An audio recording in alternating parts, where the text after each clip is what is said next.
going on, everybody? It's your buddy, it's your pal, Spaz Phoenix, the YWC Reality Check. This is your Stand and Deliver, oi, oi, oi, preview, and that is Jake fucking DeMARCO. What's going on, buddy? What's going on, broski? They just kept adding and adding and adding to this night. My goodness. It was Homer with the donuts in hell, but, like, good. I think I sent it to you the other... There's a particular statistic. I'll have to look it up later. Over WrestleMania weekend, they're featuring like 27 women on the 3 cards, and 18 of them or 14 of them are just on Stand and Deliver. Yeah, which is a crazy statistic. Fucking insane. Insane. We can't even get a singles match on the other side. Although there is a weird statistic kind of being floated around that I was not aware of. Apparently, Naomi and Jade is the first ever singles female match that has no stipulation and not for a title in Mania history. Really? Wow, huh? Really? I mean... Because they're always for titles, and it's a stipulation that's been built in. But this is the first ever non-title, one-on-one, no-stip match. All right, well, my feelings on Naomi aside... Congrats to them, I guess, and Jade Cargill's as good a person as any to give that statistic to. I'd love Jade Cargill to come and crash, stand, and deliver. I think that would be hysterical. I think Jade Cargill staring down somebody like Jordan Grace or Azaria somewhere down the line would be fantastic. I get why, because she like oozes star power. She's got a little bit of the Rhea Ripley of all you have to do is stand there and people will just point at you and say, wow, that's a fucking star. I do think we missed something by not having her come to NXT like for a couple of months. I do think so as well, and I think her acceptance into the WWE, like they wanted to make her as big of a deal as possible. Yeah. Granted, but they really could have gone like exceptional with her here. And unfortunately, that's just not what we got. I mean, she's done some cool things, and she's been presented well, and she's been a tag partner with Bianca. But even in the context of we're getting her, but only in tag matches, she's still presented like a star. It's like we're going to talk about Stephanie Vacour later on. Like Stephanie Vacour, of the 3 like newbies that all came in at the same time, is presented like the queen of NXT. Exactly. Dark Queen of NXT, sort of like Snow White and the evil queen. And well, we're not going to talk about Snow White because Rachel Zegler is going to come tell me I'm weird. Oh, I did see one before where they like edited her face into different movies now, like The Waterboy and stuff, and it's just hilarious. Somebody commented on one of the trailers, like, why is Lord Farquaad playing Snow White? Anyways, we're not doing that. We're not doing that. Now, we're going to talk about NXT. I've already done the preview for TNA Unbreakable, but I do want to get your thoughts, because a lot of the matches here are just preamble to Rebellion in a couple of weeks. But we are crowning the first TNA International Champion. It's going to be AJ Francis versus either Wentz, JDC, or Eric Young versus either Eddie Edwards, Ace Austin, Steve Maclin. If you guys have heard my preview, I think the final is going to be AJ Francis, Zachary Wentz, Ace Austin. I'm thinking feel-good moment. Is a good way to do it. My thought is feel-good moment, put the belt on Ace Austin. He said he wanted to be a world champion in honor of Chris Bay. That didn't happen. If you can't be a world champion, be a first champion. Close out the night. Ace Austin is your champion. Chris Bay comes out from the back and gives him a big hug to have sort of a Ciampa after the surgery with Gargano. Yeah. When I heard you lay that out, it's hard to imagine anything else. That was kind of the thought I was going with, especially with the story they told. Yeah. And seeing how AJ's already in there, he ended up beating, Mance and Sammy, whatever, because they're facing each other. But still, that's the thing. Like, from the first tier, from Eddie, Ace, and Steve, I think it is going to be Ace Austin. But the only other people I could see winning anything literally is in that first tier with him, because I don't see AJ winning the title. Milo doesn't either. And I don't see Zachary Wentz doing anything solo right now. I imagine they're going to try and push more of them with the tag afterwards. So do more Rascals stuff. yes, I think, and the other process of elimination too is the other two are from the system. Fuck the system. And I think Eric Young and his Northern Armory guys and their ongoing issue with Steve Macklin, I think those two guys are going to cancel each other out. So yeah. I think Zachary Wentz is going to be the one out of the JDC Eric Young Zachary Wentz category. And I'm repeating myself from the last pod, but I do think AJ Francis is really underrated as being a base for high-flying guys. So Yes. Zachary Wentz, Ace Austin, AJ Francis is going to go in there and do like the friggin' like gigantic jelly roll power bomb thing that he does. They can use him, like you said, as a base and flip off of him, or use him to catch them, and And they the know thing is, that. you know what? Like I'm really hung up on this. Like, give a really nice, because it's not a big pay-per-view. It's we wanted to do something to be part of WrestleMania. We kind of had to get rid of the digital media title and do something new and different. So we kind of threw this show together. And I think they presented this show in a way that knows that it's not its own thing. It's part of a bigger weekend. So you might as well do the feel-good thing. On the other side of the coin, much as I'm pulling for Ace Austin here, if AJ Francis somehow ends up winning this, I won't hate that either, only for the, like, he's a really good dude in real life, and I've met him and he's nice, and he does all kinds of good shit out in the real world, so He had a lot of unfair flack with the flop dollar thing. Like, they really, like... Oh, but I'm not even going with that. Like, if you follow him on socials, he does, like, so much community stuff and so much... I'm saying, like, that's what people remember him as in a wider mindset. So this is certainly a way to kind of erase that and make him the inaugural international champion. You know what it is, though? I don't think... And rightfully so in this case. I mean, WWE is far from perfect. I don't think people remember, oh my God, you know, Top Dollar fell on his ass. I think they remember it as, wow, WWE were really dicks to him when he botched in that one match.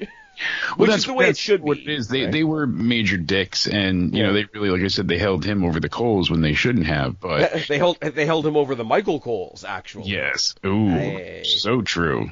That's why we pay you the big bucks. But he went ahead and, you know, yeah, it was a funny botch, but how many people have had screw-ups in the past few weeks? Jordan Grace and Jey Uso, and you know, the list goes on and on. So people went for Grace as well. People went for Grace as well, and I'm like, fuck, man. I will say, like, getting onto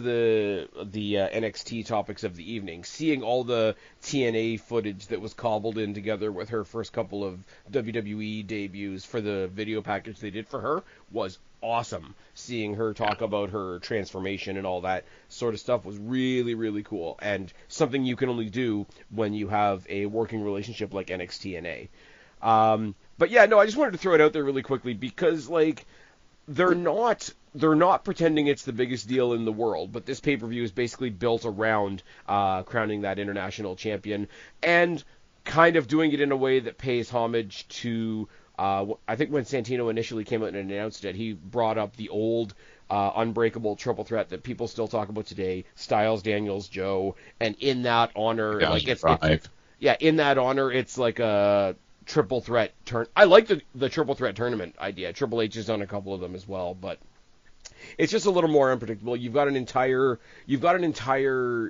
setup of a tournament where nobody's proceeding through a count out or disqualification because they're all triple threat matches. And I think that's an element of it. I mean, don't do the same thing always ever. But I think that's the element that gets lost when you do a tournament of triple threat matches.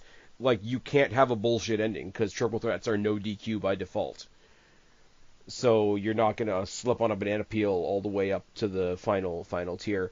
Anyways, that was one of the things Cody brought up yesterday. He's like, so wait, the Fatal 4-Way, is that no DQ as well? And I'm like, it depends on the promotion and where you are. And I said triple threats are always no DQ. But because a disqualification doesn't mean somebody won, it just means you lost. And it's why I am very specifically excited about the announcement of the women's tag title match that we're going to get to in a second, because they did handle that element of it.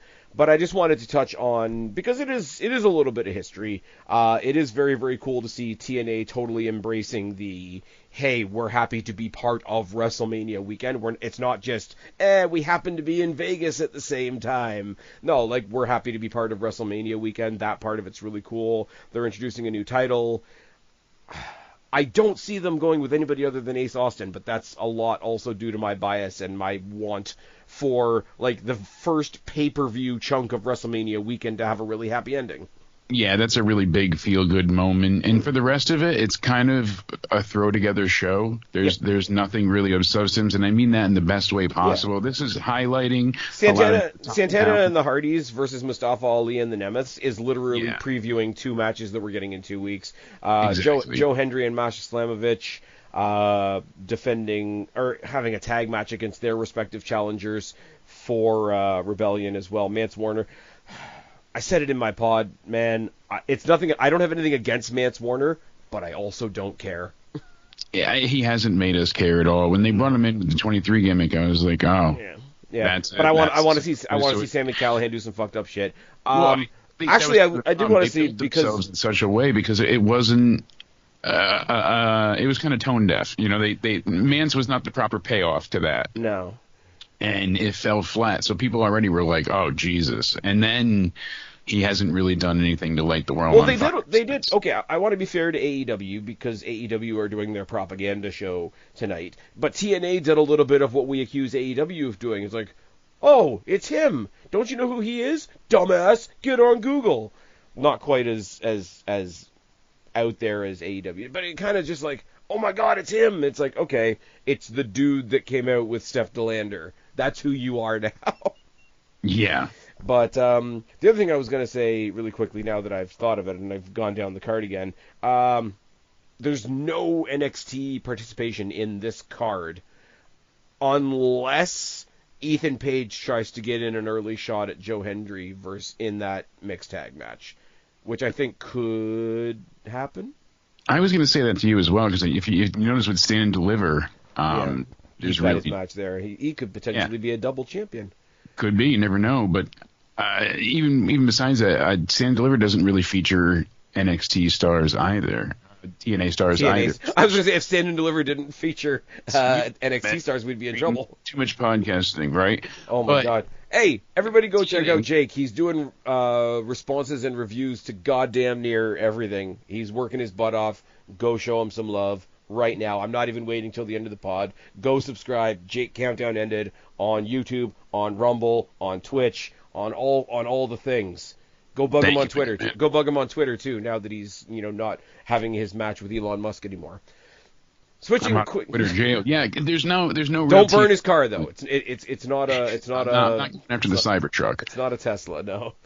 And there's no TNA talent really on the NXT show, and on the TNA show, there's not really any NXT talent. It's like they left these 2 showcase shows for their own talent over this weekend. The fact that there's none, though, makes me think we're going to have it on both.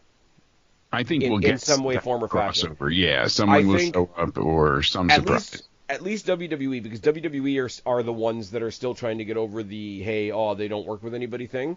Oh yeah, you don't think we work with anybody? Let us show you what we do on the biggest stage possible. Get a run in from somebody. Josh Alexander decides at the very last minute that AEW is not the direction and comes and punches. Not what he wants to do. Comes and punches Trick Williams in the face or something like that.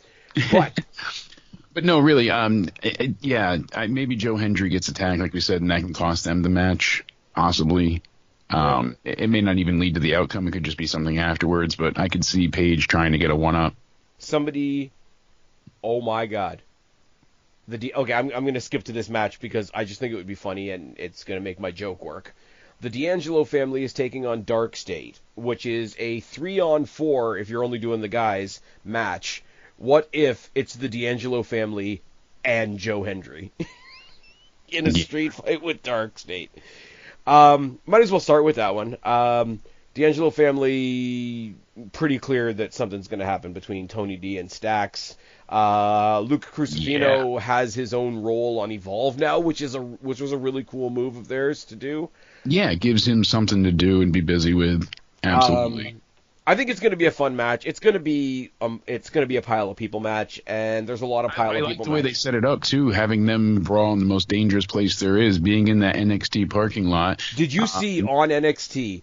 First of all, the chick that couldn't keep them in her shirt. Second of all, the dude a couple seats over from her that had the sign that said, "I survived the NXT parking lot." Yes, that was a great sign. Good Got shit. that over. And then behind commentary, there was the guy with the no bread, no water, just meat. They got some great signs, and they got some. Fucking can't do the Booker T voice, Jesus Christ. No, but I love when they go ahead and you get that type of reaction and participation because you see it so clearly. Even like in the Evolve tapings and whatnot, when they're doing these things with the Performance Center fans, they're into everything. You know what I love, man, and I know I keep saying it, and I know it's like, oh, WWE's in a really good spot right now. Okay, cool. Tell us something we don't know. Everybody on every show looks like they're having more fun. And I know, I lean on the commentary a lot, but like Michael Cole looks like he's having more fun than he's had in the past like 50 years. Absolutely. Pat McAfee brings his energy, which isn't for everybody. Like not everybody loves Pat McAfee, but I like it. Corey Graves is solid. Booker T does Booker T stuff. He does. He does the background singing for Trick Williams' entrance. I really wonder, because we're on the good side of the tribal warfare between all the brands and whatnot. Yeah. And the height of that is going to be WrestleMania. The height of that is going to be Stand and Deliver. And initially the whole AEW thing really started with the Wednesday Night War, which was more of an NXT thing. So in what's the arena that Stand and Deliver is taking place in? It's the T-Mobile. T-Mobile, yep. T-Mobile in Las Vegas. T-Mobile, do you think... Because that's in Paradise, Nevada, and then that's where they're doing... it's not the same arena, I don't believe. Yeah, it's the Cox Pavilion in Paradise that they're doing Unbreakable, but it's still in Paradise, Nevada. So. Yeah. But I wonder, in that big arena, do we get a louder version of the all hail Booker, fuck you, Swerve chants? We could. I mean, these people, they are hungry. And I'm trying to look up what the capacity is. It says for boxing, MMA, pro wrestling, it's about 20,000 at capacity, I believe.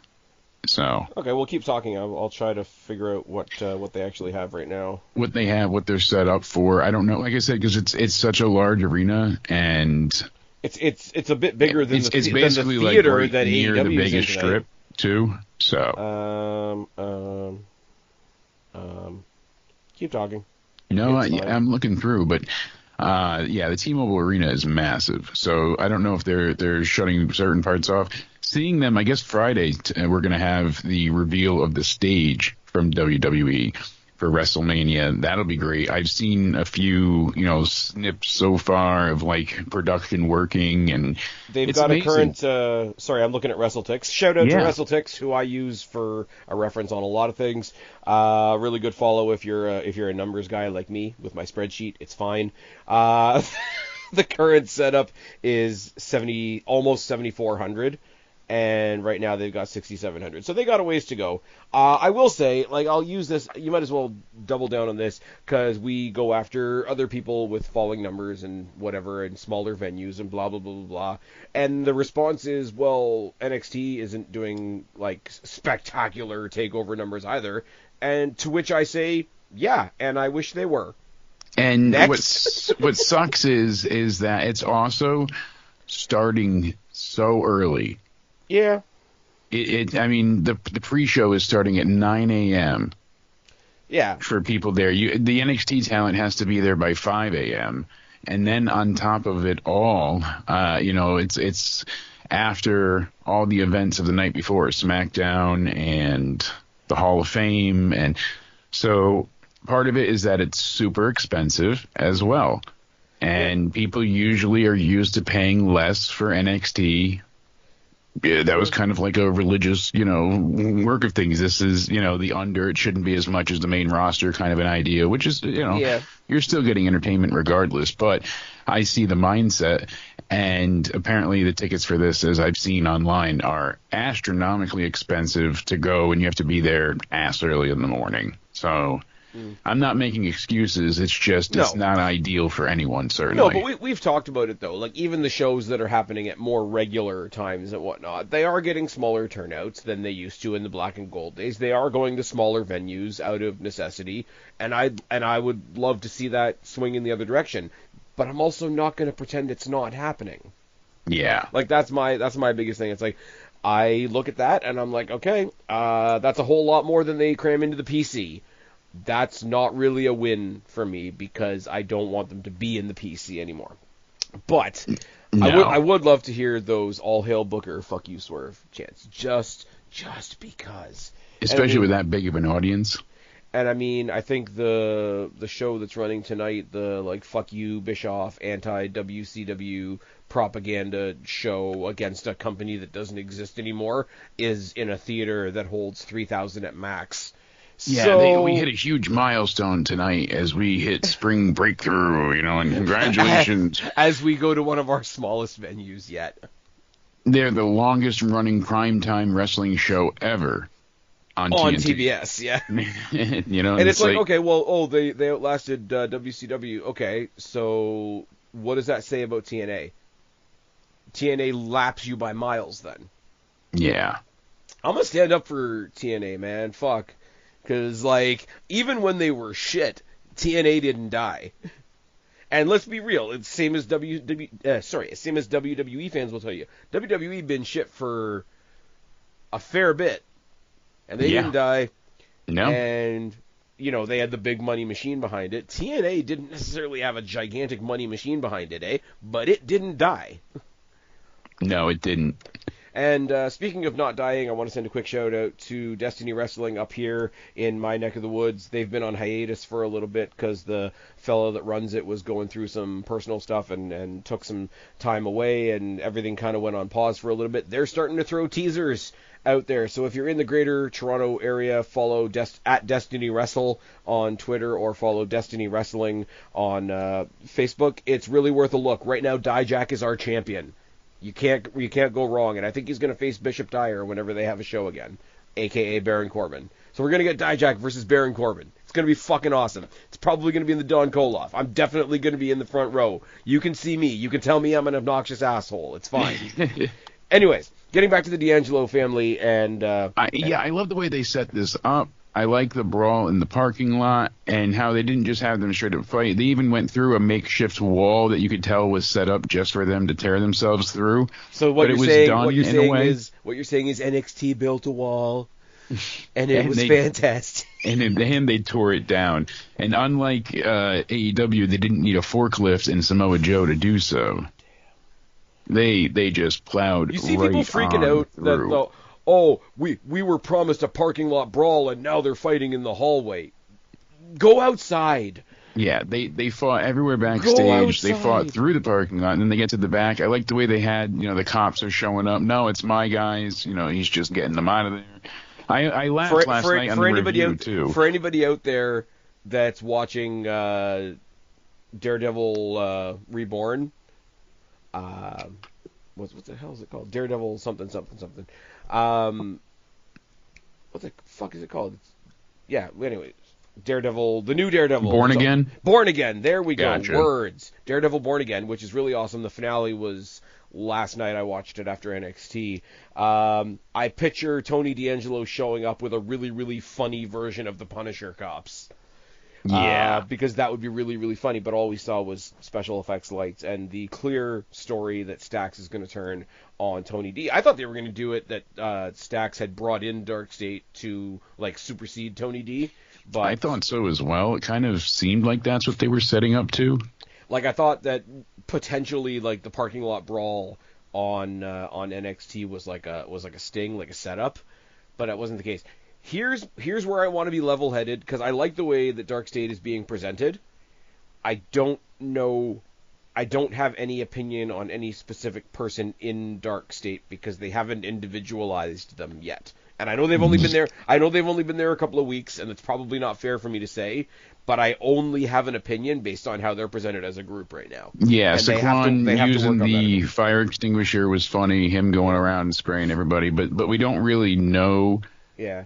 who's I could have done fighting in the 6-man tag either. Like, Here's the is thing. Osiris not in, or if I want to be super nitpicky, if I want to be really super nitpicky, the fire extinguisher spot in this, where we're supposed to see them as this, next big imposing invading force, I could have done without that. I get it. It's funny. It's silly wrestling. The fire extinguisher thing is a wrestling trope.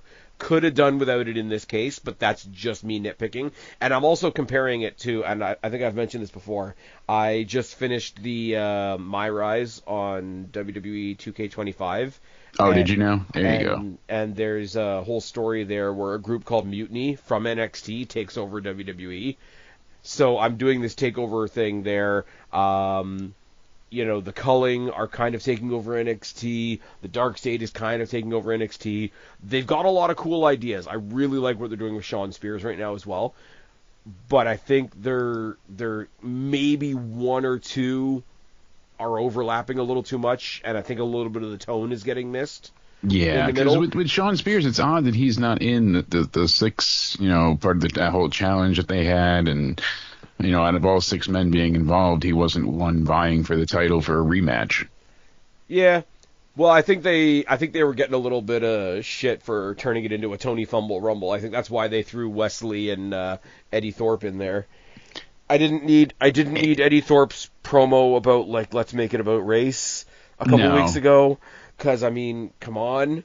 But I do like Eddie Thorpe, and he's one of the most, I believe you're pissed off when you tell me you're pissed off wrestlers. Yeah. He's got no doubt about it. He's got a little bit of a Kevin Owens thing to him, where he's mad, but he's also losing it while he's being mad. But it's unfortunate that he's not on the show. I mean, yeah, they can't get everyone on there. But for the 6-man tag, I think Dark State is winning. And I think it's going to come down to, like you said, Stax is turning on Tony. Maybe if not at this show, then soon enough. And I think that's going to be probably Tony's last bit in NXT. I mean, how much more do we have to go with this? I don't know, and I've always said it. I love the whole D'Angelo family thing. Yeah, we put a mafia thing on wrestling. It's fine. I think they got to be careful if there's a call up here, because I think if you take up the D'Angelo family as it is right now to the main roster, I think it dies a death. Yeah, I don't see it. It doesn't translate very well and doesn't transition easily. What does Tony D do by himself? Exactly, that's the problem. You can't just leave him in NXT either. So the problem. But that's why we don't get paid the big bucks for that, Spaz. It's true, and you know what? We're going to reach a point where we solidify NXT is a third brand, not a developmental, because now we have Evolve for that and whatever. And you can have acts like that, like Chase U, which seems like it's coming back for another season or whatever. That was really lame. But you can have acts that just exist on NXT. Yeah. And aren't not that I want to stifle people, but that acts that aren't meant to be called up. Yeah. And for a long time it worked in that regard too. It was okay because people weren't having issues of being I don't want to say forgotten about, but in a way, I mean, yeah. And then having these oddball because Chase U had that really. Every now and then, there would be a serious story with them because, people found them endearing and people got involved with them and whatever. But especially when Thea got to be a part of it. Yeah, or anytime anybody, threatened the group, right? The audience kind of got into it. It's no, don't do that. That's Chase U. But the rest of the time, they just, comfortably existed in the background. And it worked on that level, though. It's not oh, my God. And it works on NXT, not just, like you said, for it being developmental, but also with just how things are accepted, run, and progress. A lot of it is that they're able to tell stories that are a bit more fleshed out than what the main roster typically has, so... Yeah, that's true, but I think it's not. Unless you're on the very top, typically, the rosters, the stories revolve around, typically the same few people. So at least in NXT, they find ways more so to give everybody a chance to try something. I think NXT better than Raw, better than SmackDown, better than TNA. They make you care about the bottom of the card. Yes. Like we always talk about. That's what I'm trying to say. Yeah, making everyone feel as important as the main event. We always talk about I had this conversation with Black Hat Feline ages ago, but we always talk about who's a main event or who's a mid card, right? But what does the mid card mean? Mid means middle. If there's a middle between the top and something else, that something else is the bottom. There has to be a bottom so that the mid card is the mid card. Exactly. And the mid card is important. And if the bottom of the card is important, because if the bottom of the card is awesome, and you can go at it from a case of this is just the bottom of the card, what else do I have to look forward to? Like that kind of thing. It's underappreciated how important the bottom of the card is. Oh, absolutely. Like if there was a title on the main roster, and not that I'm advocating for more titles, this isn't ROH, but if there was a title specifically like US and IC are the mid-card titles. When they had the European title was kind of like the bottom of the card title. I hate to say it. Yeah, no, that was but you its had purpose. something that like Heath Slater could go after, or R-Truth could go after, or Fandango could go after. And exactly. And it worked. And it's like, okay, this is put a bottom rung on the ladder so that every other rung on the ladder gets raised up a little bit. And then how much bigger do your main eventers look? But like you said, the rising tide raises all ships. You know, that's been their goal for a long time, is to get everybody on the card. Not like the other side that are still trying to resurrect the Titanic. Yeah. Dark State I wins. was actually just talking about this with Sid, to cut you off really quick, is just because he had mentioned too, you know, the partnership and promotions on the AEW side of things. You know, you had Warner Bros. Specifically saying we didn't want, you know, AEW being involved with New Japan or being for any reason to promote New Japan was just basically blocked. Okay. So it all came down to, well, it was like 95% AEW, 5% everybody else. There was never that fair trade. And now they're going to Mexico. We don't see that here, though. You know, it's not. That's not a part of what we're getting. Everyone feels important. I didn't hear this until this week. And I don't think it would have blown anything out of the water, but the first crossover feud for Joe Hendry was supposed to be The Miz. Yes. I think that would have been fun, but I'm not bummed that we didn't get it. As a quick like one-off type thing with his popularity, I think it still could work and be a fun thing, but it's not a must-see. No. But I'd like to see him come in. Like you'd have to be careful how you do it because they're both champions. But like if Braun Breaker had an open challenge that was answered by Joe Hendry, he would have still lost, but he would have lost in a way that wasn't just like, oh, you walked in here and got your ass handed to you. It'd be like, okay, you got killed by Braun Breaker. It's fine. Exactly. There's a reason you got destroyed. Anyways, but yeah, you were saying Dark State you think wins. I think so as well. They've got the numbers advantage. There's clearly dissension in the family, even if it's not an outright falling out. The thing is, if you get Tony D out, or if he goes up or whatever, you know, Stax makes him sleep with the fishes, which just means he shows up on Raw on Monday, because that's how wrestling works. I think Stax and Crucifino just going forward as a tag team is a solid shout. Maybe Rizzo goes up with Tony. Maybe. Or she can be the one that's like, oh, he went off into a new territory, but she's still there to tell him how the family's doing. Like she's the correspondent for the family. Do some weird mafia shit like that. But yeah, Dark State has to win. It's their big new project. The overall presentation to them, like I say, is really well. Their 4-person versions of power bombs and stuff like that are awesome. Yeah, and the only thing I gotta say is power bombs. You gotta let me see who they are individually a little bit right now, because now they're just four guys. Now they're just 4 bodies that are being presented well. Yeah, it's Shield plus 1, except I don't care about them individually. I only care about them as a group. Are we going to see them in singles feuds? Who's going to go for the tag titles? Blah blah blah. I'm kind of surprised that Dark State wasn't involved in the Gauntlet, but then we see why, because they're doing this. Yeah. So at first I was like, oh, it's weird that they're not in the Gauntlet, but now I get why. And they don't want them Oh, I probably don't near know. the I tag don't titles know. at this point. But yeah, like I say, if you go to the experts online, we were promised a parking lot brawl, and it happened in a hallway for a bit. So that's totally false advertising. Yeah. I'm so glad that Triple H told the world that the internet's not real, and all the right people on the internet are getting twisted up about that. Yeah, because he's wrong in some regards, but he's right in others. He's talking about the vocal minority that sometimes gets viewed as the majority. The ones that say Cody's run is over while you have fans screaming his name everywhere you go. The disingenuous people is what he's saying don't matter. Because they've definitely pivoted before for many a times, all the way you can say Daniel Bryan, you can even say last year with The Rock and things. It's I still say the multiple Daniel times. Bryan thing is bullshit. I don't have anything to base that on. I'm only going on my gut. The only reason I wouldn't say it was bullshit is because of what Punk had to leave to give him the chance to even get that spot, and Fair, I but think like things just worked out. the so-called fan takeover was like a couple of hired extras in Daniel Bryan shirts in the ring. That was all set. But at even that if there point, was they some already decided. even if there was some genuine nature to it, it was still manufacturing the fans to a certain degree. Oh yeah, certainly, because they took it and ran it into a storyline, but it did have truth to it to begin with. Yeah. I'm not saying Daniel Bryan doesn't have a crazy following. Don't get me wrong, but the whole we stopped on a dime, and no, you didn't. Just stop. There's a certain amount of fans out there that want to think that they can make you stop on a dime and do something.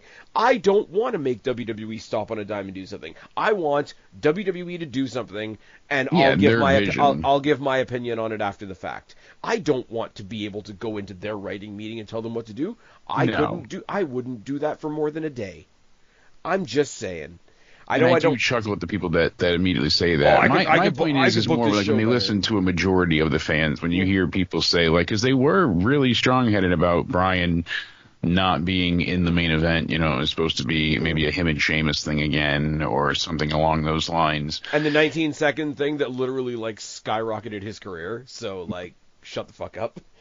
I love the people that are like, oh fuck, I could book this show better, and then when those openings go firing around Twitter, they get real quiet all of a sudden. Because you could book the one guy that you really like because you spend 24 hours a day thinking about that guy, and you can get him maybe to his next pay-per-view.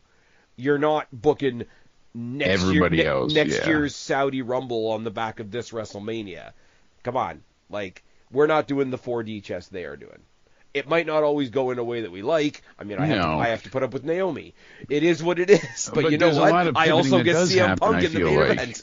And that's also a complaint for AEW with their inability to pivot when injury and things of the such happens. The fans really want to see Nick Aldis taking on Randy Orton instead of Solo Sikoa. So we'll see what we get. Do we get Orton taking on either one? We don't know. I think there's more of a they just don't want it to be Solo. Absolutely, but that's still a fan outrage in some regard. I want it to be a surprise, man. That's another thing. We're going to talk about WrestleMania tomorrow, but I really want that to be a surprise thing. I don't want it to be... No offense to Solo, I don't think he's as bad as people are bashing him for. No, but they have booked him into being taken as a joke this year. I mean, if you look booked back, him to lead a group that had Jacob Fatu in it. And then he lost his Ulafala. He got beat multiple times. He couldn't get the title. He couldn't beat Cody. He's just been trounced on this entire year. If they hadn't added Jacob Fatu to the mix and it was Tama Tonga, Tongaloa, and Solo Sikoa, I guarantee you they would be the first feud for the family coming up to the main roster. Because it would have been the family versus the family. And you know what? As shitty as that sounds, I wouldn't hate it. I wouldn't hate it either. Can you imagine? They could make it interesting. No, what I want to see is the one-on-one match before the tag, where it's just Tama Tonga versus Stax. I think that would be I want to look at that. It's like back in the day when Bray Wyatt took on Ryback. It ended up being shit, but when somebody said it, I was like, I kind of want to look at that. Yeah, I'm curious. How does that work exactly? Anyways, I'm going to bounce from the D'Angelo family to the kickoff because there's actually a match on the kickoff. Surprisingly. Was not expecting that. Announced on NXT last night as the big surprise that Ava had cooked up. It wasn't quite what I thought for some reason that they were going to bring in the TNA Knockout tag titles into this in some way. I thought we were going to get something as an announced surprise more than just a Fatal four-way tag match. Fatal four-way elimination tag. Elimination, yes. So this is where you actually can get disqualified, going back to our previous triple threat fatal four-way conversation. And I'm glad that because there's a lot of multi-person matches over WrestleMania. Everybody's crying about it. It's not necessarily a bad thing. I like that they throw in the twist of the elimination match. I kind of wish they had done it with the women's title instead, but we can't. Like I say, we can't always pick what we want. Metaphor, Fatal Influence. Roxanne Perez and Cora Jade, and Tatum Paxley and Gigi Dolan. To the surprise of absolutely nobody, I hope it's Tatum and Gigi, but I don't think it's going to be. No, I hope so. Because here's the thing, right? Fatal Influence has been in the mix before. Right. It's kind of a bummer that Fallon Henley... Oh, wait, hold on. Maybe it's not Jasmine Nix. It's going to be Fallon Henley and JC Jane. I was about to say it's a bummer that Fallon Henley isn't on the card. No, it's Fallon and JC. Yeah, it's not Jasmine. And everybody that's jumping on Jasmine Nix on social media, I repeat what I said yesterday. You can all fuck off. But yeah, okay, Fallon Henley, JC Jane, cool. Fallon Henley's at least on the card. Metaphor, Tatum and Gigi. Where is Shotzi? I think she was injured, and I think she went... She was on NXT, then she disappeared. Yeah, she was injured to some degree, and I think she's just been, like, off the back of the injury. I think she's just taking some time. She's doing her content creator stuff. I think she was there to give Tatum and Gigi a boost and then just let them be a tag team. Okay. It feels to me like her going back to NXT wasn't a long-term thing, which is kind of unfortunate. But again, you've always got teams of 3 going for the tag titles, which isn't always great. I'd love to see her wherever. I'd love to see her show up on the Raw or SmackDown after Mania and challenge a champion. Yeah. Definitely, like, Shotzi versus Chelsea Green would be hilarious. That would be a great match. Shotzi should be holding on to one of these mid-card titles, if you ask me. Yeah. She's put in so much effort and so much work. She deserves it, and it's one of those things like, hey, this should be the case. This should be happening, and it's not, and it's baffling. And the sort of like shocked, disgusted, like what the fuck are you face that Chelsea Green would give her would be mint. Absolutely, and seeing Chelsea arguing with Nick Aldis on Twitter. Or do we have it the wrong way around? Does Shotzi come back to the main roster and bring her friends with her? Then the main roster. Then when she goes against Chelsea, she's got backup to take out the Secret Service. Makes sense, because you're going to need a lot of fun. You need 3-on-3, and that's a good way for Shotzi to take that title from Chelsea. And you know what? That's a good feud, good story, all of it. You know what? Shotzi and friends versus the Green Regime. That's 12 of my favorites right there. Absolutely. Anyways, but here's the thing. Here's where I'm going to say it's Tatum and Paxley, not only because I like them and I don't think they've had any platform whatsoever. Metaphor has been featured on Raw, SmackDown, NXT, and TNA. They are stars in the making. They don't need to steal an NXT spot because they should be stealing spots on the main roster already. My opinion. Yeah, exactly. Fatal Influence. I really wish Fallon Henley was still in the singles title picture. I think you can dissolve Fatal Influence and have Fallon Henley and JC Jane both going for respective titles. Maybe JC for the mid and Fallon for the main, if Jasmine Nix is just going to be lost in the mix somewhere.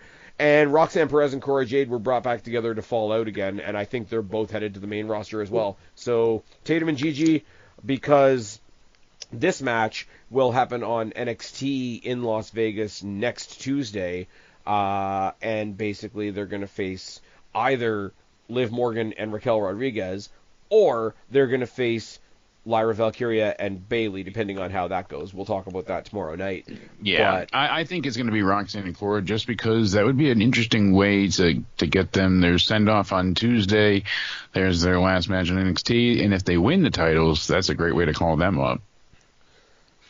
I think, and you know what? Move Roxanne up. I mean, she's been kind of in between both. And if that's the case, do you think? I mean, it's for tomorrow, but like, do you think Liv and Raquel are maintaining their tag titles? Yes.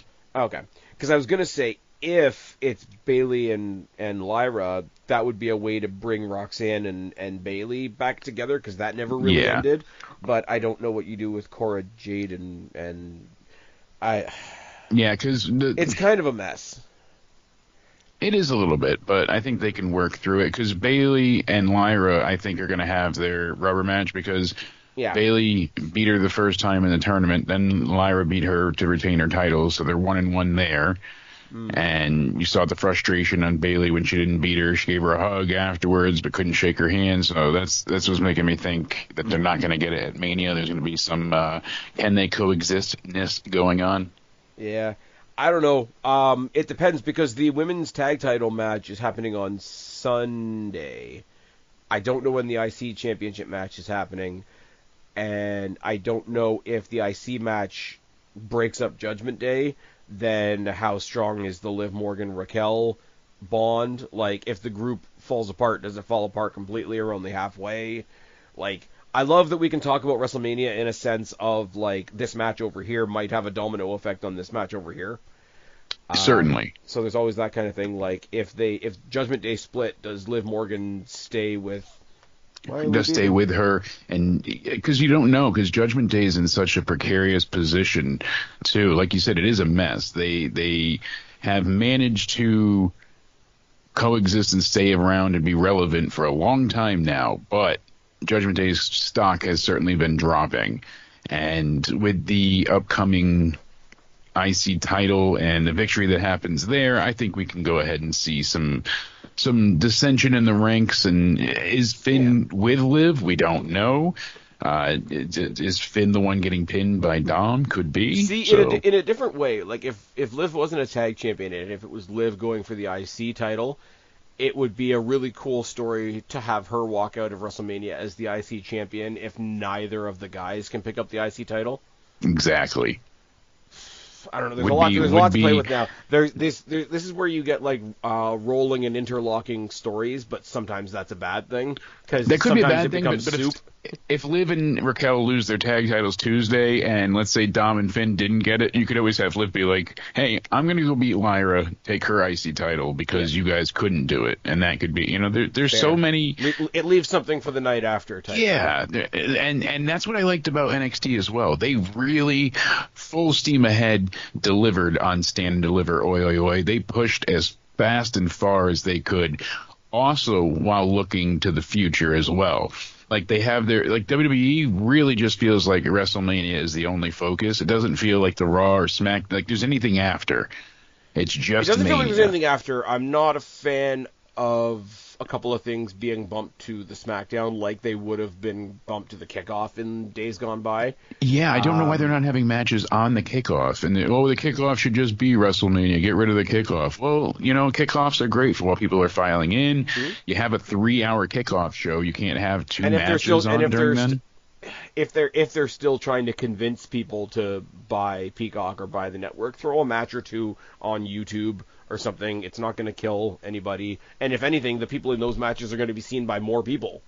Yeah, exactly. But it sounds so dumb, right? But at least they got to walk down the WrestleMania ramp.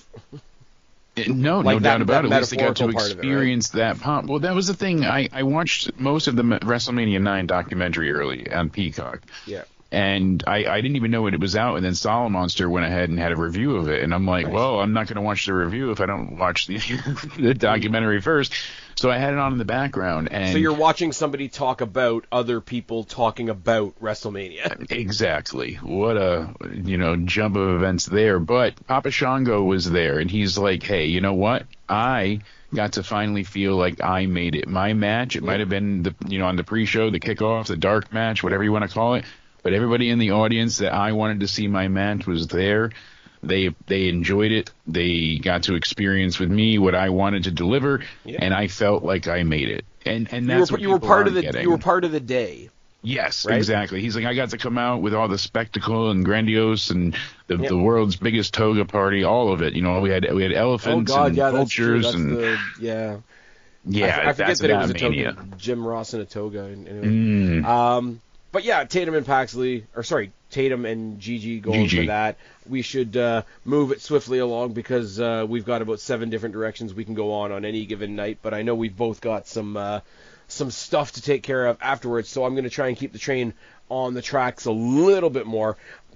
Just a simple, fun one. Nathan Frazier and Axiom taking on Hank and Tank. I'm really just happy for these guys that they got the spot. I don't think they're winning, but I like a gauntlet match. We had one on Friday with the ladies, and I talk a lot about Bailey and Lyra. I'm happy for them that they won. The match itself doesn't make sense, but I know I'm going to enjoy the match on the night. Yes. A gauntlet is supposed to like take you on a struggle with somebody or some team. Hank and Tank did that really well. Yes. On Tuesday. I don't think they're kicked out of them. They had moments of true peril and worry. You didn't know if they were going to make it through, and they had to really be scrappy and pull out all the stops to make it. What I like about it though is all the heel teams that came in afterwards. It's like, oh, these guys are going to use like scheming means or whatever. And 3 or 4 times you felt like an inch away from heartbreak. It's like, oh, they're going to cut them off at the knees. Wait, they didn't. Oh, these guys are going to come and take advantage of them in this weekend. And like I'm doing all the cheesy shit tonight because it's WrestleMania season, but like Hank and Tank did it really well. They did it great, and if we didn't just see it on SmackDown, it would have made it even more of like a poetic statement. Just guys being dudes. Yeah, right? It's like I said this. They had to know what to become, themselves. All the bad advice they've gotten over the weeks, even from Fraxium, from everybody, and then finally they hear, dude, just be you. That's all you ever needed. You know what it is? And I use this example a lot when I'm talking about Marvel, right? Nobody quite beats the Guardians of the Galaxy as far as getting you fully invested in them. Like, especially Guardians 3 with friggin' Rocket almost dying and whatever. And you care because they're not out there being superheroes. They're not out there being like, oh, I'm the right guy in the right place all the time, and I'm the best, and I've got 27 trophies to prove it or whatever. No, they're just a bunch of friends that are all dicks to each other, because that's what friends do, and we might have to save the universe again. Okay, well, fuck it, but I want a snack first. Yeah. Like, that's real. We'll take care of business later. I'm hungry, Hank and Tank are real, and they're a lot of fun, and they're like a throwback to those, like, Nasty Boys, Public Enemy, those type of Butch and Luke type, the Basham Rose, like that kind of like maybe not the Bashams. They were a little bit whips and chains and Shaniqua, but je ne sais quoi. But like, I don't think they're winning. I want them to, and I want to be surprised in the moment. I keep going back and forth, and I don't think they're winning just because of everything that they've had Fraxium survive, do, endure. To lose it here, I mean, it wouldn't be the worst thing for them. I mean, they lost to Chase U, certainly, in a big match.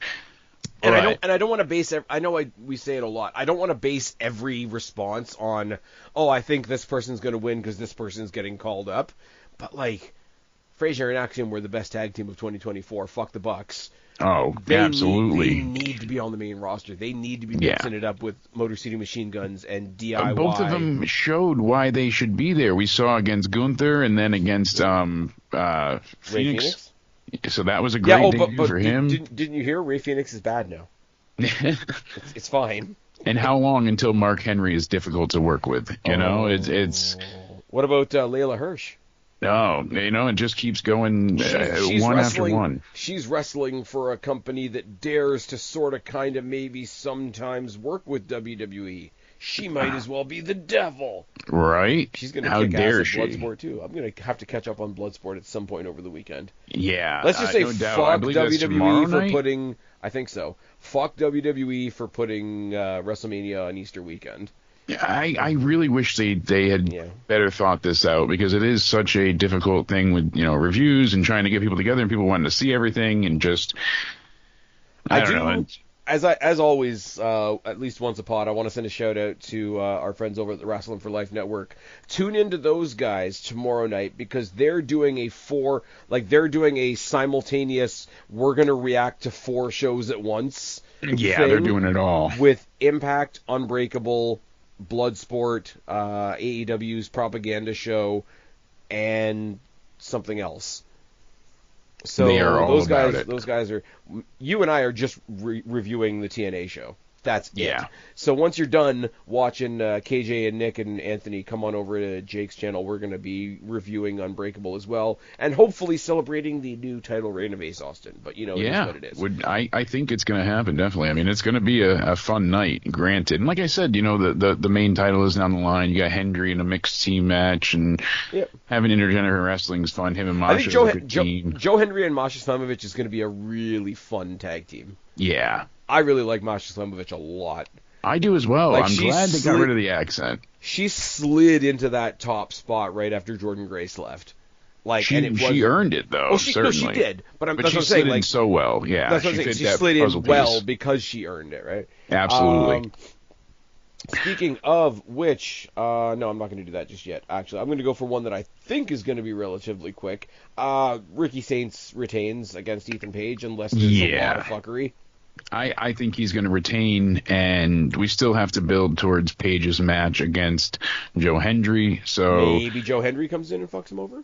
Never know. Here's the thing. Because he could fuck over Joe Hendry, as we said, yeah. Like, he could do that tomorrow, and then there could be revenge 2 days later. Like I said, there's going to be a crossover somewhere. But even if there's not a crossover from TNA, they're building kind of a North American title division again. If you look at Ricky Saints, Shawn Spears, Ethan Page, Eddie Lexus Thorpe, King, Wesley, Lexus King, the Tony Fumble Rumble, and a couple of extras. Shawn Spears, Tony D'Angelo was in that, at one point. Like, they have people that they could really, I don't think Tony D. I don't think currently, no, but I'm saying, like, they've had this roster of people for a while now that have been, like, North American title focus, and it's worked well for them. Speaking of Tony D, if Stax fucks over Tony D, and that's Tony D out of NXT, going off to the main roster or whatever, I could see Stax putting himself there, and I think Stax as a one-off next challenger for Ricky Saints, maybe as early as Vegas. Ricky Saints versus Stax. I said Ricky Stax. Yeah. That didn't work at all. Ricky Not Saints too far off. versus Stax wouldn't be terrible.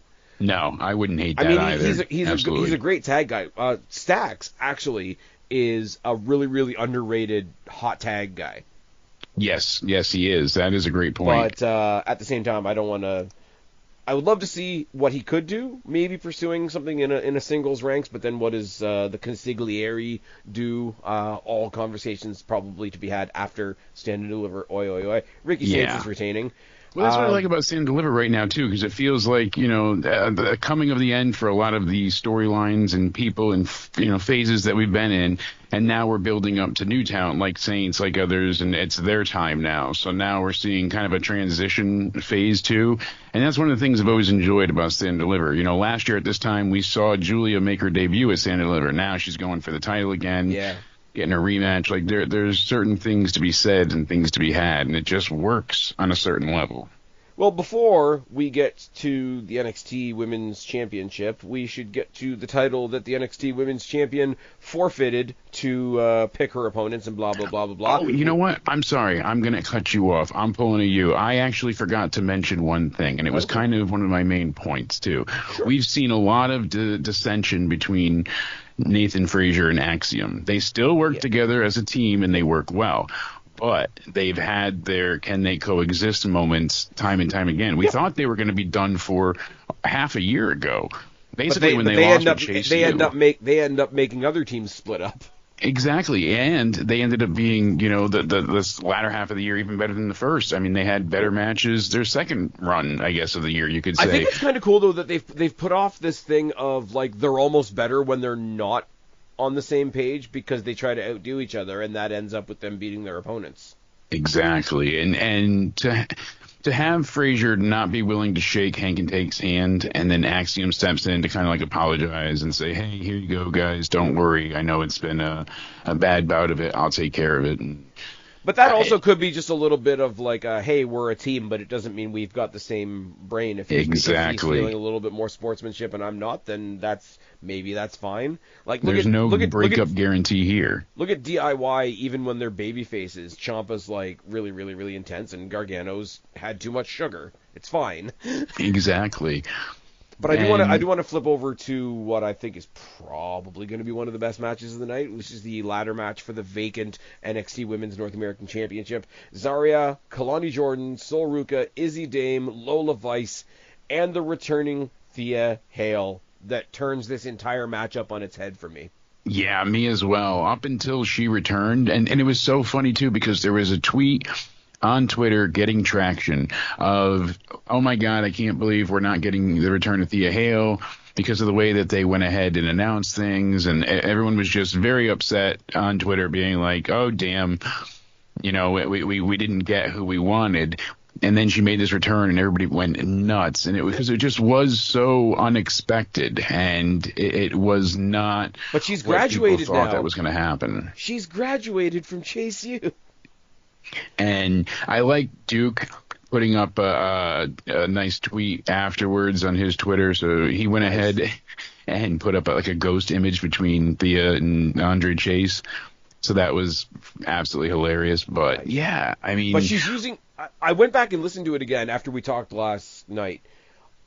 Her entrance music is the Eddie Edwards babyface music from TNA.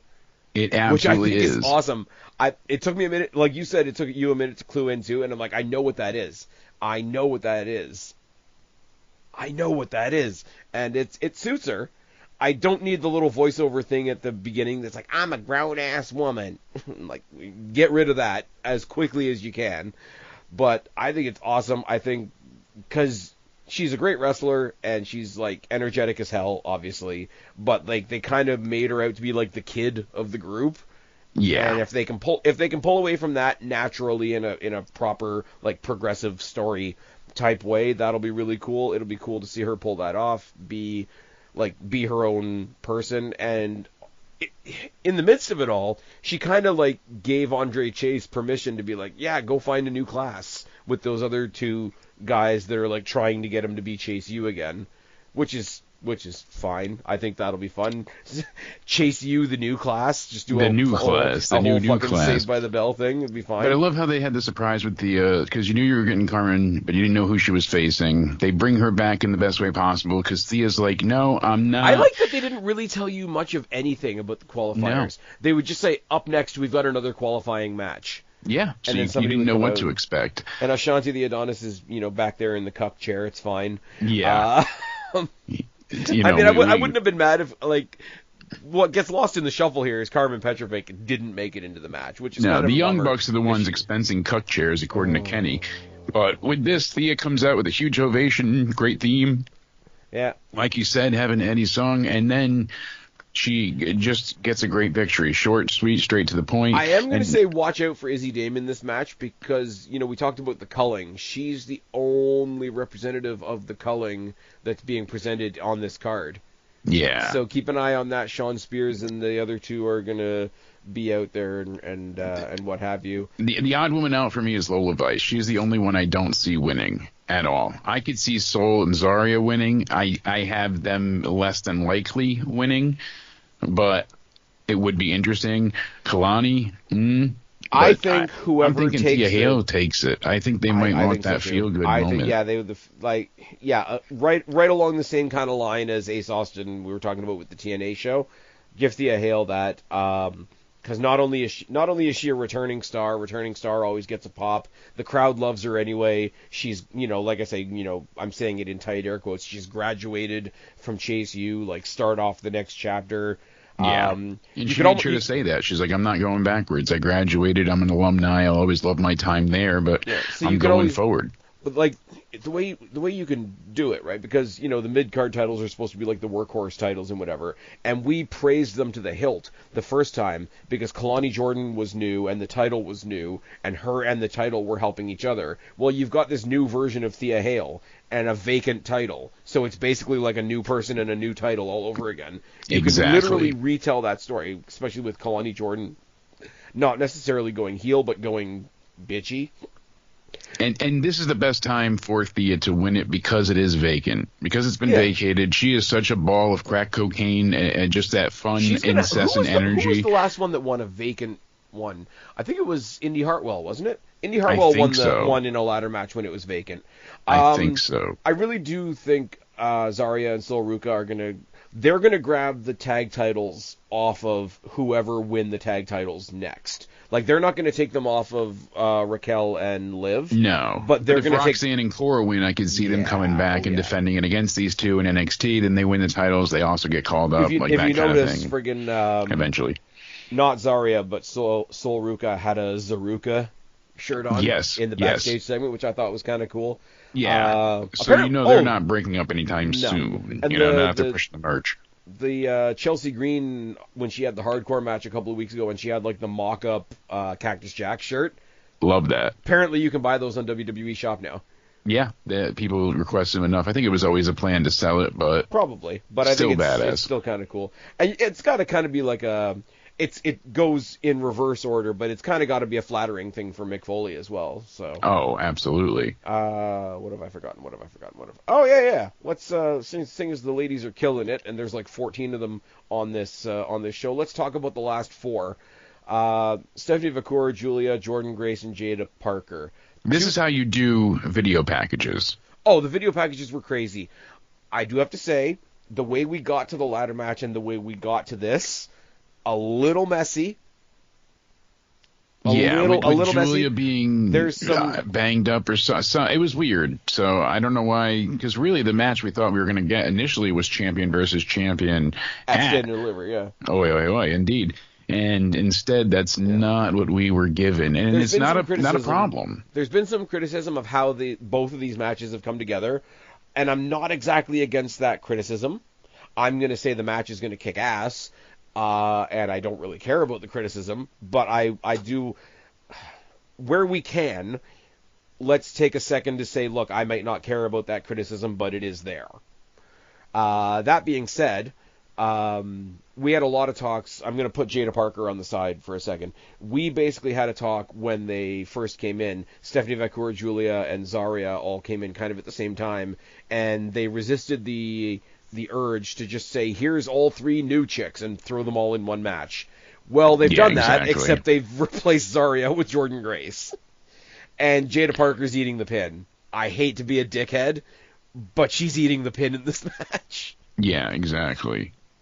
A lot of people are saying that's going to happen. A lot of people are saying that, or the conversation that I've seen anyway, because we talk about, Sol Ruca has really impressed, Kalani Jordan is really impressed, but then there was like Lola Vice, who looked like she was breaking into the main title picture, and then now people seem to say that she's kind of been lapped by Jada Parker.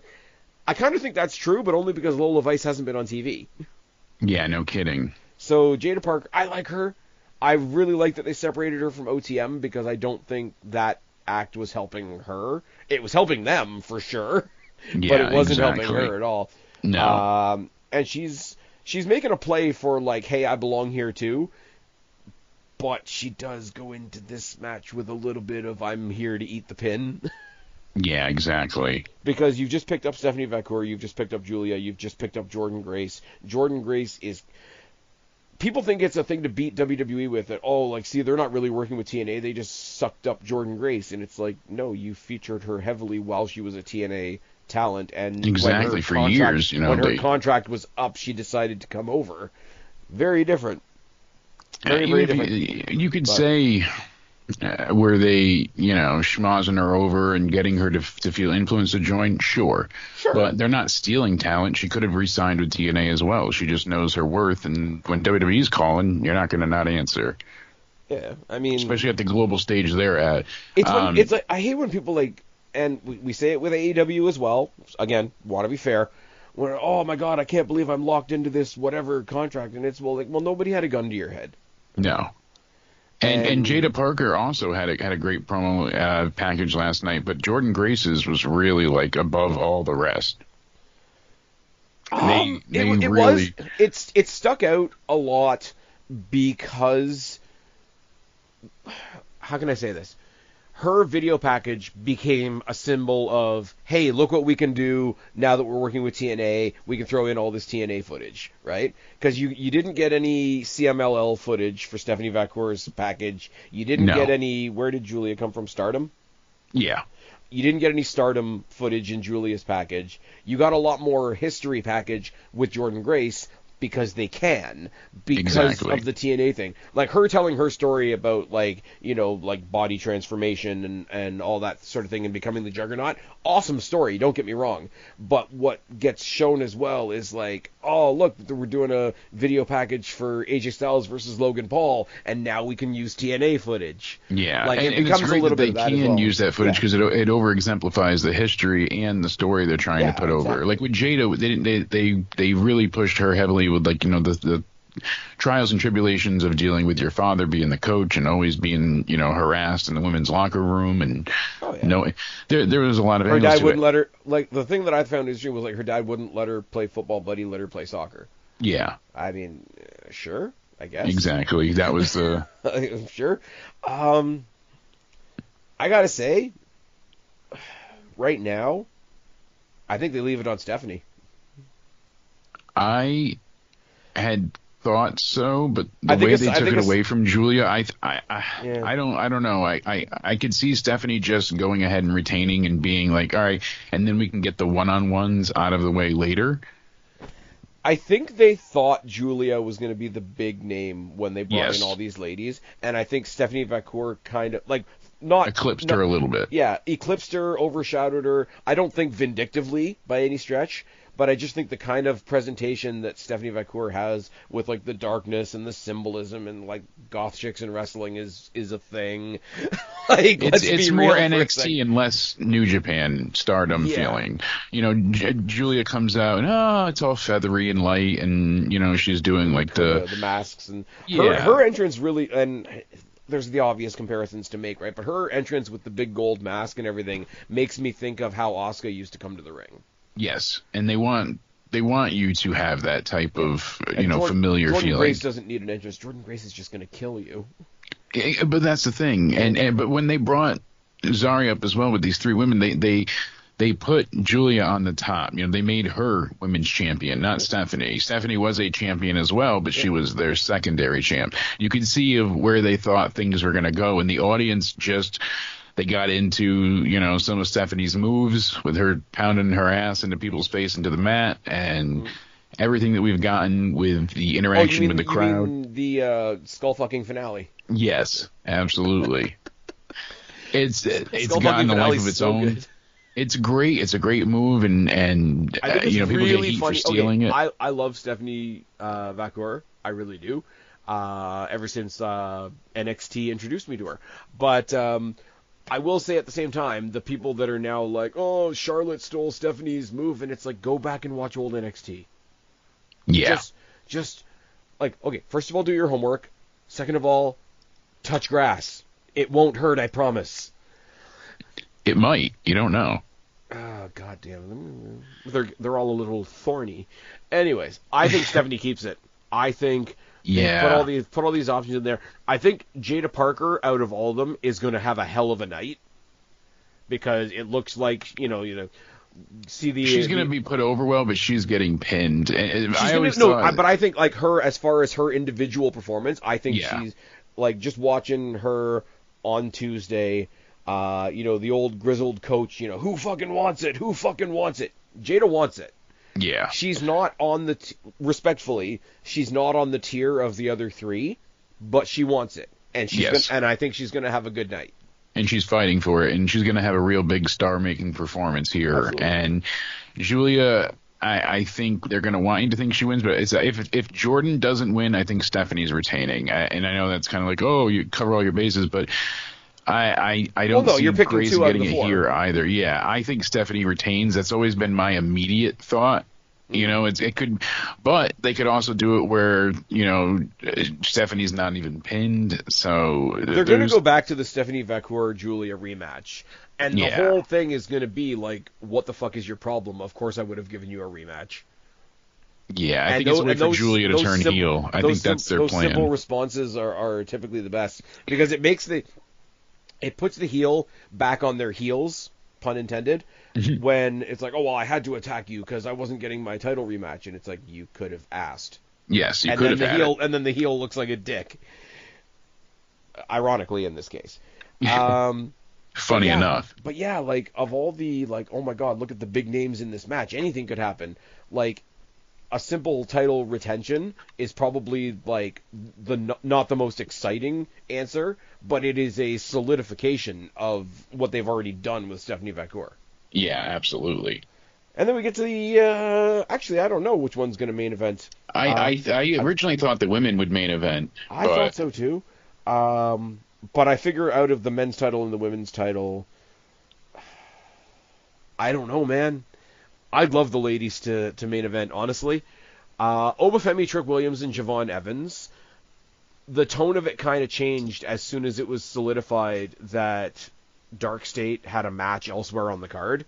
Because so much of my conversation going into this match would be like, oh, who's what does Dark State do? How do Dark State going to do? But if Dark State, like, we're assuming we could still see them cost everybody the main event and just run roughshod over everybody, but I don't think that's the case. I think if this match is a schmoz, that is a reason to put the ladies in the main event, because I don't want to end the night on a schmoz.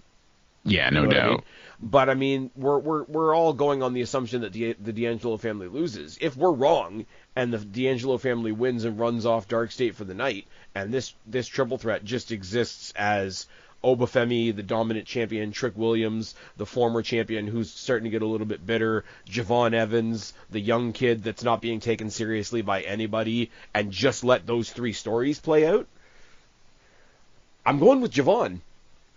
Wow. Yeah, I mean, Javon would be a great champ. I still think it's too soon for him. I think they need to put a little bit more time into him, and there's still a bit of good story to tell, but... Oh, I think he's got a long way to go, but I also think he's throw him in the deep end and see if he could swim might work with him. Yeah, really. Because I think it is one of those scenarios where I don't think anybody's going to be mad at any result here, unless it's just a bullshit ending, which would be stupid. Yeah. Right? Unless it's like Aleister Black shows up at the end of the night and sticks the winner. Could you imagine if Aleister Black returns, but he returns to NXT? Aleister Black and Rusev on Rusev Day. Aleister Black shows up in Stephanie Vacour's corner, and Rusev shows up in Jordan Grace's corner for reasons. Yeah, I think Obafemi retains here. That's my honest thought. Oba retains. He's keeping the belt.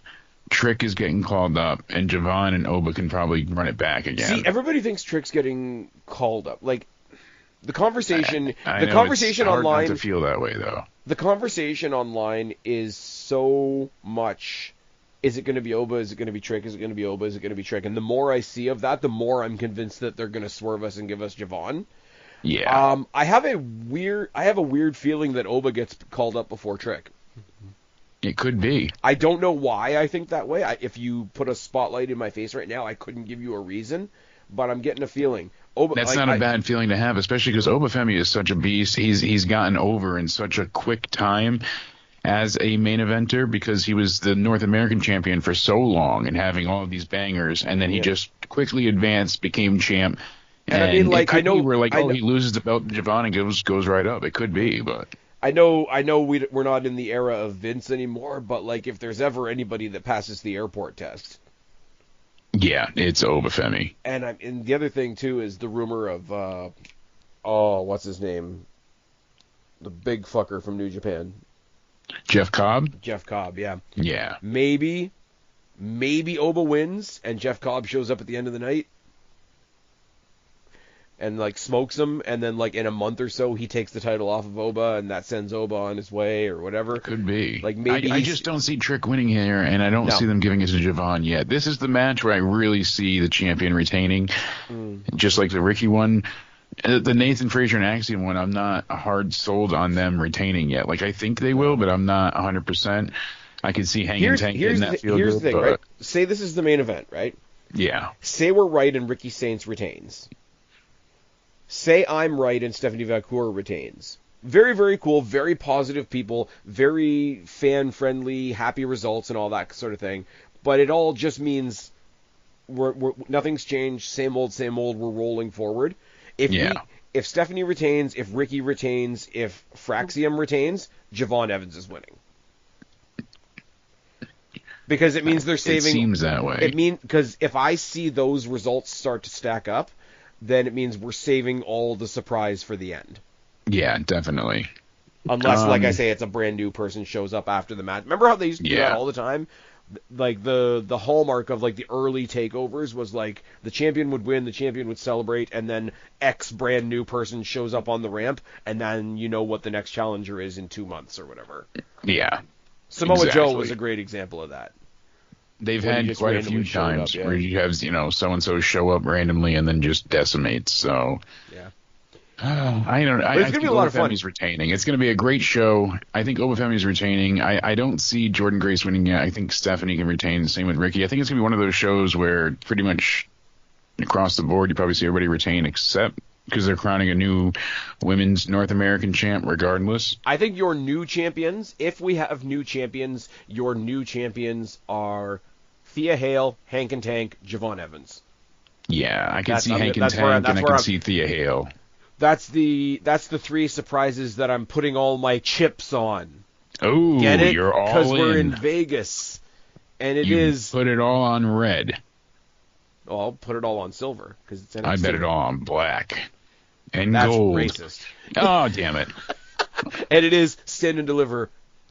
Oi, oi, oi. Jake, tell them where to find you, buddy. You can find me everywhere. I'm on the lovely Twitch Purple Place as well as the Green Place on Rumble, but we feature most on YouTube, Jake DeMarco. You can also find me on Countdown Ended there or on Twitter as well. And we'll be live tomorrow, as we said, with the TNA Unbreakable 2025 review. Hopefully, going to be a great time. Celebrating the victory of Ace Austin, but you never know. And you guys know where to find me, or you wouldn't be here. I've been Spaz. This has been Jake. This has been your Stand and Deliver. Oi, oi, oi. Preview. Subscribe up there. Talk down there. Start a conversation. Keep all these conversations going. Don't be a stranger. I'll talk to each and every last one of you. But for right now, me and Super Sexy Jake are tagging out. Bye, guys. It's WrestleMania.